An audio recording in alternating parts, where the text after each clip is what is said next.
Tout ce que nous avons vu jusqu'ici signifie en somme que l'onction, grâce à son unité essentielle, nous fait entrer dans un nouvel ordre de choses, un ordre de choses divin. Il nous faut maintenant considérer l'onction sous un autre aspect. Il y a un autre terme qu'on peut employer à ce propos, terme qui n'est peut-être pas aussi heureux à certains égards, mais qui a néanmoins sa place ici dans la signification qui lui est propre. L'onction nous introduit dans un système divin.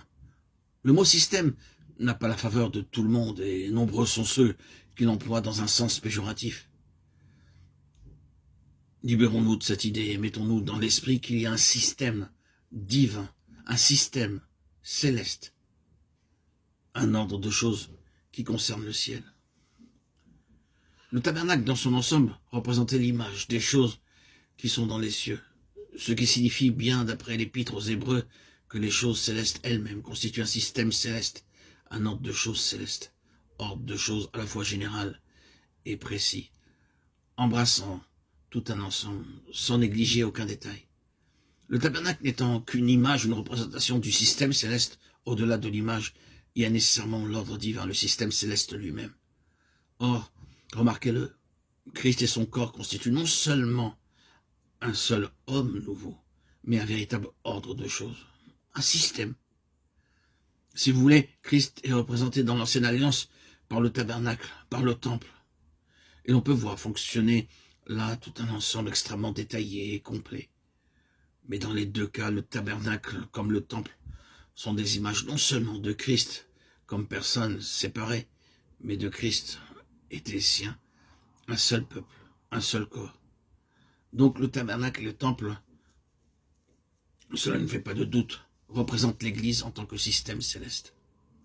Leur construction n'est pas plus une chose humaine que ne le fut leur conception.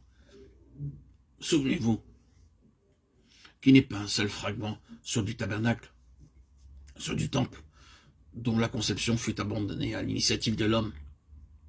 Dans ce système, toutes les idées humaines ont été exclues. Les pensées de l'homme, les appréciations humaines n'ont eu dans cette affaire aucun loisir de s'exprimer. Quand il nous est dit que le Seigneur remplit Betsalel de l'Esprit de Dieu, de sagesse, d'intelligence et de savoir pour toutes sortes d'ouvrages, cela veut dire que l'onction exclut l'homme de cette entreprise et ne laisse aucune place à son jugement personnel. Chaque détail, à un fil près, était gouverné par le Saint-Esprit. Les matériaux employés, la façon de les utiliser, ce qu'il fallait faire et comment il fallait le faire. Tout était sous le gouvernement du Saint-Esprit. C'est qu'il s'agissait là d'un système céleste dans lequel le jugement de l'homme n'avait rien à voir. Or, Christ est cela. L'Église qui est son corps est cela. Et ce qui doit nous préoccuper, bien-aimés, c'est le principe spirituel. Le principe céleste qui, dans les Écritures, est partout sous-jacent. Si nous nous contentons de prendre les Écritures telles que nous les voyons écrites et que nous mettions à les appliquer, à quoi aboutirons-nous? À un système selon l'ancienne alliance, calqué sur celui du temple, avec prêtres, vêtements sacerdotaux, rires et tout ce qui va avec. Même pour le Nouveau Testament, il n'en va pas autrement. Mettre le Nouveau Testament en action tel qu'il nous apparaît dans sa lettre, c'est tout simplement mettre sur pied un système terrestre.